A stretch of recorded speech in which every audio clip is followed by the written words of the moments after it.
Patay ang isang pahinante matapos tumilapo naman.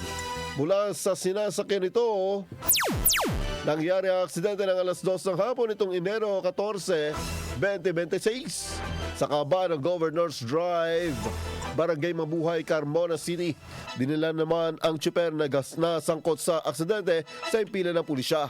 Sa inisyal na investigasyon, sakay ang dalawa sa sasakyan patungong Binyan. Pagsapit sa lugar ng aksidente ay nawala ng kontrol ang sasakyan at tinumbok ang gutter ng sidewalk. Sinubukan kontrolin ng tsuper ang manubela pero nagpagewang-gewang ang sasakyan hanggang bumaligtad. Nagresulta ng pagkakasugat ng pahinante at tsuper.